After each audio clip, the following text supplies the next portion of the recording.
Hi, this is Scott Garibay, and today we're going to talk about Dungeons and Dragons, and we're going to talk about the brand new free um,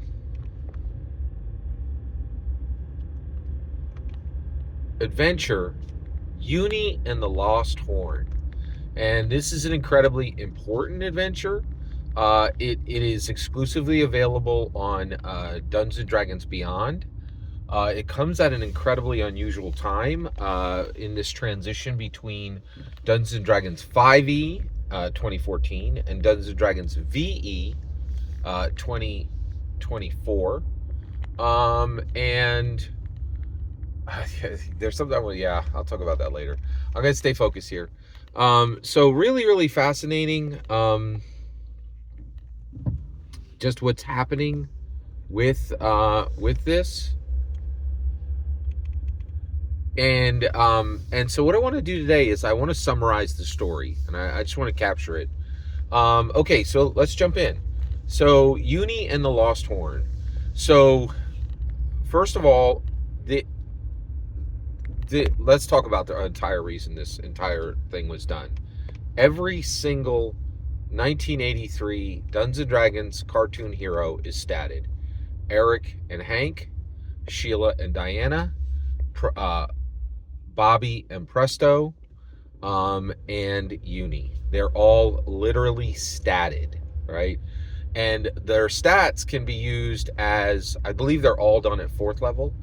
And their stats and they're on traditional Dungeons and Dragons character sheets, which are pretty minimal, which I really loved, right?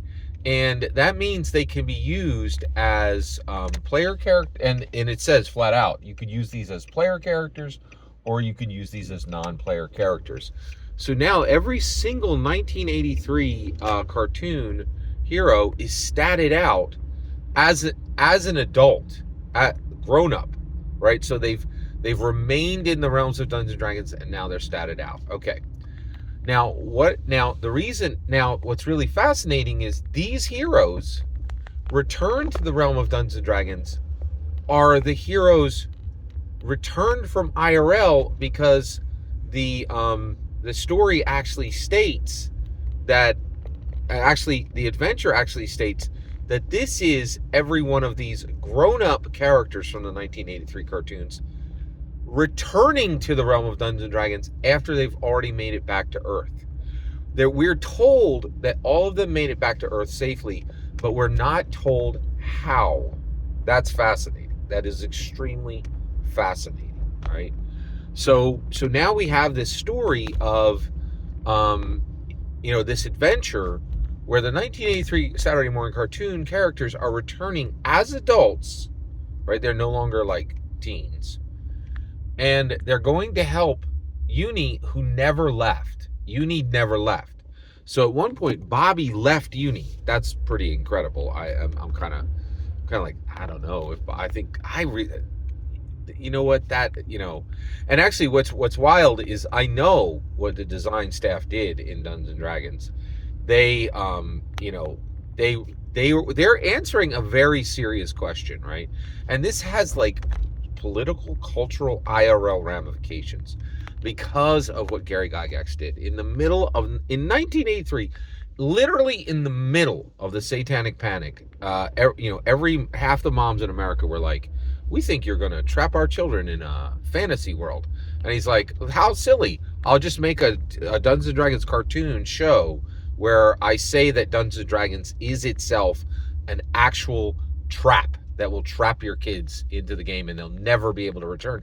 And years later, decades later, that trap still stood, right? So this is the designers coming in and going, no, Dungeons and Dragons is not a trap for children, right? Like, and you're like, yeah, thanks for saying that. How's it not? Like, how did they get back?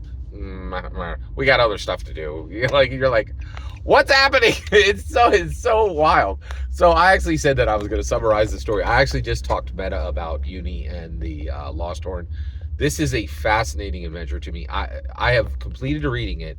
It is brilliant, and it's free, right? So it's pretty awesome, and it could serve as a introduction to Dungeons and Dragons, which is pretty cool. It's since it's free, it's nothing but, icing, right? So I loved it. There's a lot about it, and I will in my next video, I will actually summarize the story. Every single word you just heard is my humble opinion. Nothing more, nothing less. The important part is when I get to hear your humble opinion, when you get in the comments and send your traffic. Please consider subscribing, and have a fetch millennium.